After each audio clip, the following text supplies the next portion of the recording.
A gente conversa agora com o senador Eduardo Braga. Senador, boa noite. Bem-vindo de volta. Que ótimo ter o senhor hoje aqui. Mona Lisa falando. Me ouve bem, senador? Eu lhe ouço muito bem e que bom estar falando com você e com os brasileiros através da CNN. Prazer é todo nosso. Senador, a primeira pergunta não pode ser outra. O senhor vai ficar grudado ali no G7 ou nesse momento, dia 25 às 8h08, tem risco de debandada momentânea circunstancial por causa da inclusão na lista de indiciados do governador do Amazonas, Wilson Lima. Senador? Não se trata da questão do indiciamento do governador do Amazonas. Trata-se de fazer justiça ao povo amazonense e aos fatos que levaram à CPI. E, se você me permite, eu quero narrar esses fatos. Primeiro, a Constituição determina que, para haver uma CPI, é preciso ter um fato determinado. Qual foi o fato determinado que permitiu a existência da CPI? A falta de oxigênio no Amazonas. Quem foram os responsáveis? O governo do Estado e o governo federal. Portanto, não é possível que a CPI cometa esta injustiça com quase 14 mil brasileiros que morreram no Amazonas.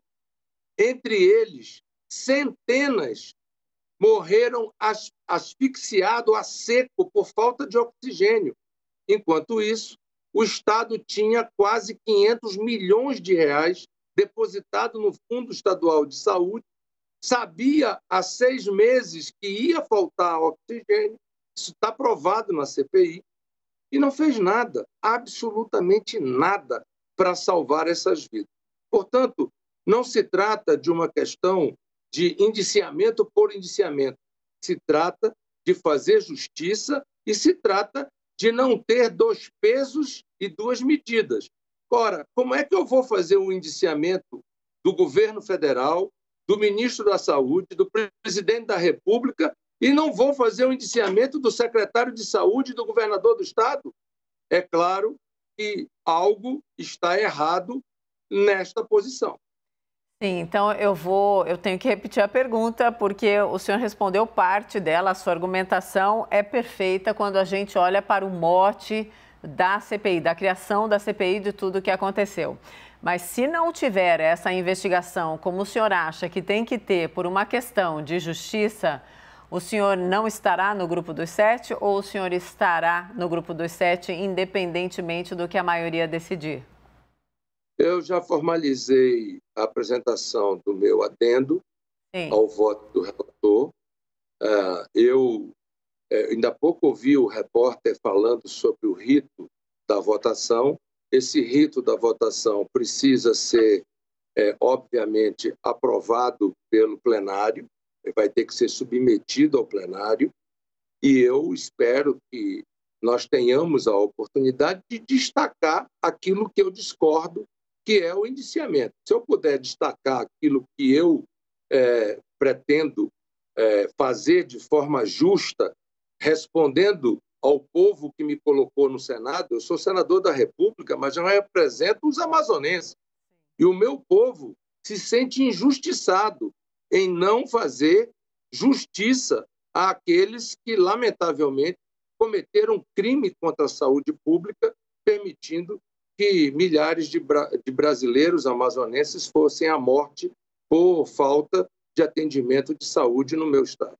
Conversando com seus pares, eles apoiam o senhor acredita que sim? O senhor terá ali o apoio da maioria, inclusive do relator Renan Calheiros, para que seja feita, segundo o senhor, essa inclusão da justiça? Eu espero que sim, Mona Lisa, porque acima de tudo, é preciso que haja critério no relatório da CPI. Essa CPI é histórica, porque foi a primeira CPI de fato continuado. Nós ainda estamos na pandemia. Eu mesmo, hoje, fui a 3ª dose, a dose de reforço, porque tenho 61 anos e tenho comorbidade, sou diabético. Então, hoje, Eu tomei a terceira dose, a dose de reforço.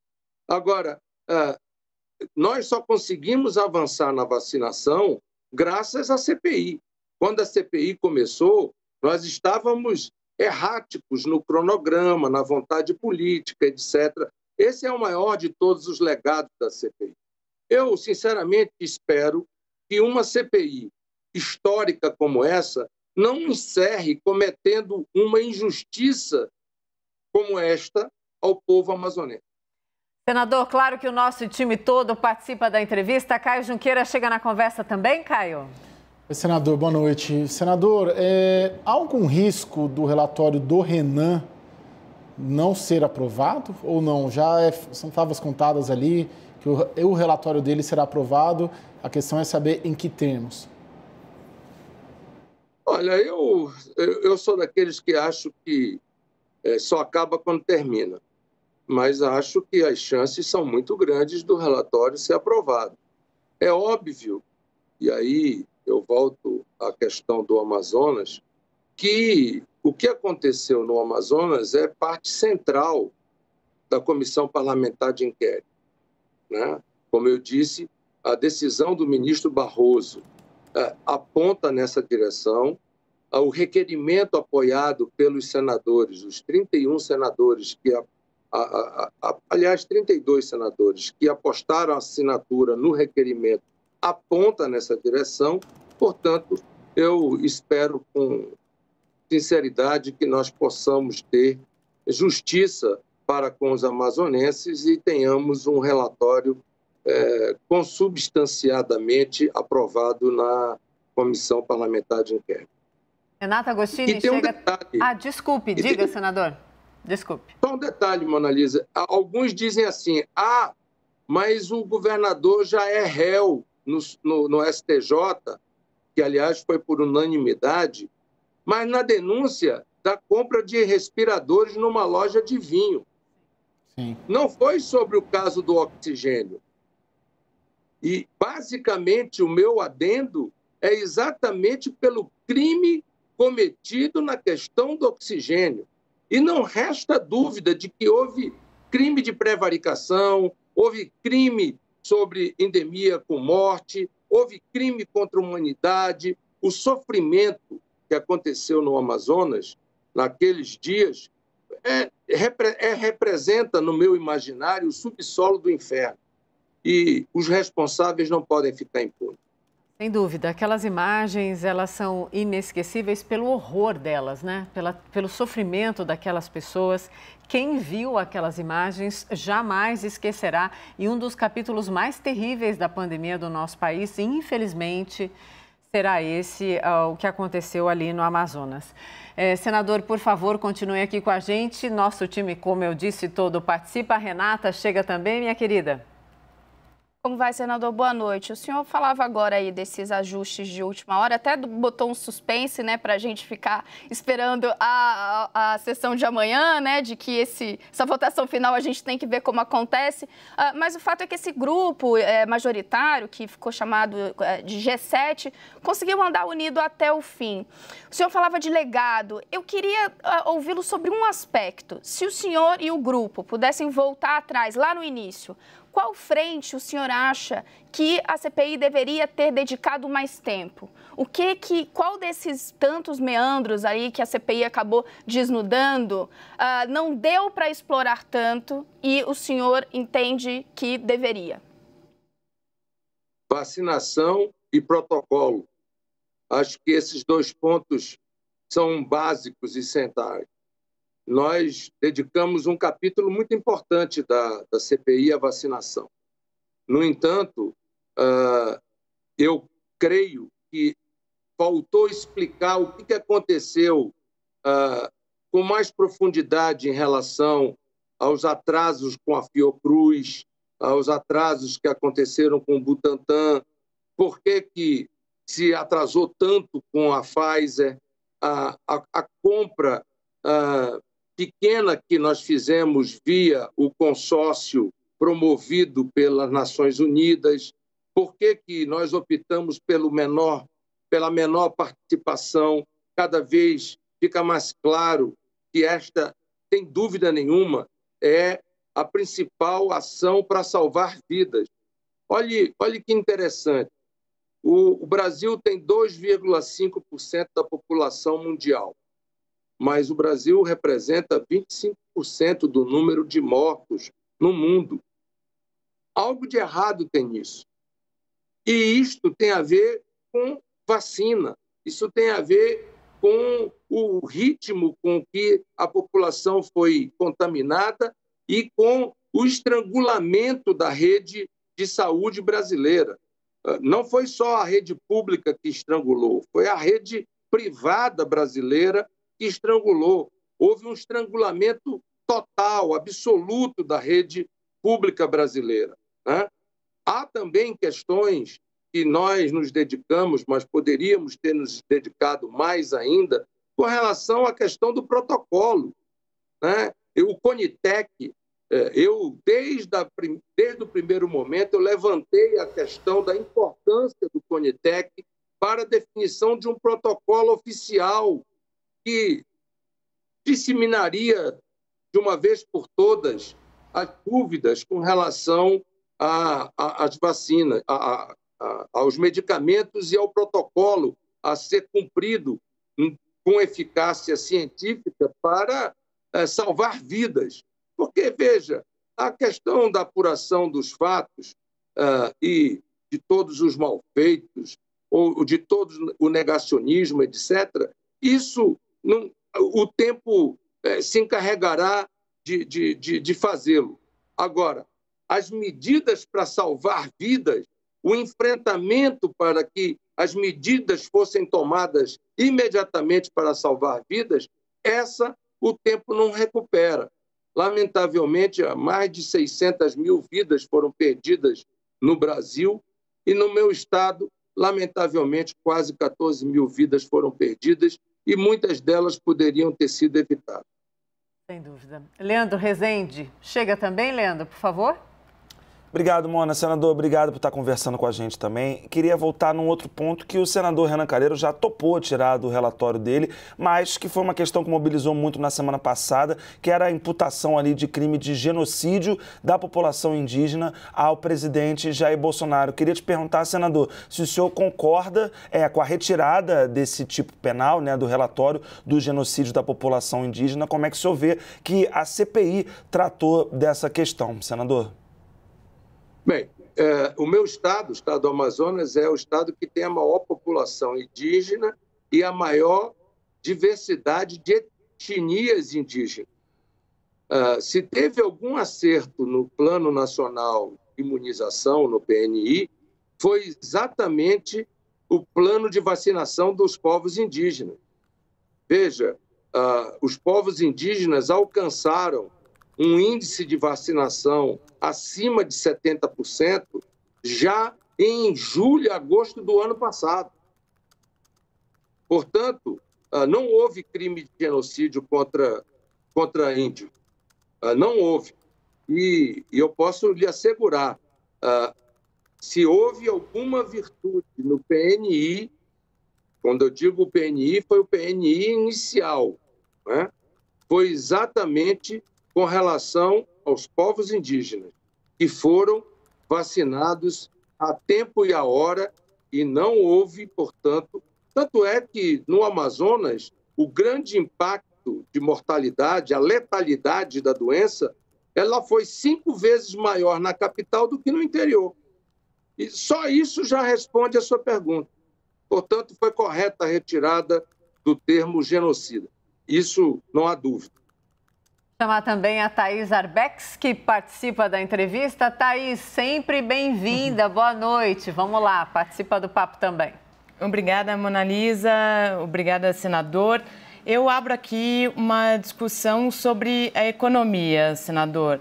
O senhor apresentou há alguns dias uma proposta de emenda à Constituição ali no Senado Federal que diz respeito a essa tributação do combustível e também do gás.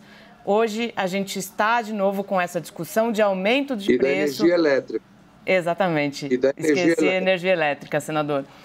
A gente está de novo no meio dessa discussão sobre o aumento do preço do combustível. e temos um projeto aprovado pela Câmara recentemente que trata justamente do ICMS.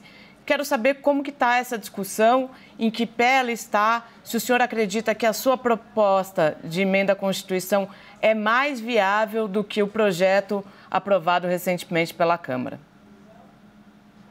Thaís, a sua pergunta é muito importante e oportuna. Primeiro, nós temos que separar 2 temas na sua pergunta.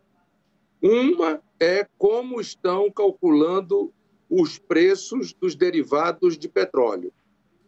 O preço dos combustíveis está sendo calculado baseado no preço de referência internacional do petróleo e no câmbio. E isso está penalizando o consumidor brasileiro. Em vez de estabelecer o preço pelo custo de produção do barril de petróleo no Brasil, estabelecesse o custo fixo e o custo variável e agregasse a margem de lucro que a Petrobras gostaria de obter na sua produção de petróleo, nós estamos usando referências de preços internacionais e a dolarização que leva à variação do câmbio permanente. E isso penalizou o preço e hoje nós estamos, por exemplo, no interior do Amazonas, uma botija de gás chegando a R$140. Então, isso é uma coisa que precisa ser mudada, precisa ser modificada de forma transparente. O mercado precisa compreender o que é isso e eu acredito, sinceramente, que o próprio mercado entende que nós estamos para lá do normal nessa questão do custeio do combustíveis e do gás de cozinha no Brasil. Agora, vamos para a questão tributária. O que eu defendo é que a Federação Brasileira ela tem como seu marco a Constituição. Eu não posso, por uma lei infraconstitucional, pegar a média dos 2 anos e fixar o ad rem, que é um ad valorem fixo no preço do combustível para o ICMS. Isso é invasão de competência federativa. O que eu posso fazer é fixar um teto e permitir, na competência federativa, que cada estado, dentro desse teto, fixe a sua alíquota. Portanto, apresentamos uma emenda constitucional fixando um teto de 10% para combustíveis e energia elétrica. Imagine, na bandeira vermelha extraordinária, nós estamos cobrando ICMS de 25%, 35%, PIS/COFINS, contribuição social sobre lucro, e penalizando a inflação na classe D e E dos últimos 12 meses, já alcança 40%. Portanto, tem algo de muito equivocado nesta política tributária. Não apenas da parte dos estados, a parte do governo federal também. Tanto é assim que nas disposições gerais transitórias da Constituição era necessário que se colocasse um artigo dizendo que a redução do teto estabelecido para os estados será obedecido pela União na proporcionalidade dos impostos que couber à União em cada um destes produtos, ou seja, combustíveis, gás de cozinha e energia elétrica. O senador, Thaís, obrigada, minha querida, por participar também. Senador, eu estou curiosa, o senhor está no gabinete, né? O senhor está indo daí, daqui a pouquinho, para a casa do senador Omar Aziz, vai estar lá na reunião daqui a pouquinho. Vai ser jantar? O que vai ser o cardápio? Além, obviamente, dos itens que estão aí precisando de consenso. Está tudo certo para o jantar? Não, o jantar está tudo certo. O Omar, via de regra, oferece um arroz de bacalhau. Sim. Né? Vai ter hoje? Eu acho que vai ter, eu creio que sim. Tá bom, senador, que a reunião seja em paz e que todas as conclusões aconteçam no bom senso, né? Que é o que se espera sempre de uma CPI que, sem dúvida, entrou para a história do nosso país, num momento absolutamente fundamental. Muito obrigada, senador, por estar aqui, por conversar com a gente, por não se furtar a responder absolutamente nada. Foi ótimo papo, obrigada e até a próxima. Mona Lisa, eu quero agradecer a você, é sempre um prazer poder participar desse debate na CNN de forma transparente e ao vivo, e dizer aos brasileiros que só não termina só acaba quando termina. Sim. E eu acredito que nós chegaremos ao bom cabo. Amanhã vai ser um dia longo, não tenha dúvida, vai ser um dia de muitos debates. Eu mesmo acho que teremos, inclusive, discussão sobre o meu adendo amanhã, mas vai acabar terminando como o povo brasileiro espera, fazendo justiça ao povo brasileiro que tem sofrido tanto com essa pandemia e com as respostas que o povo brasileiro espera.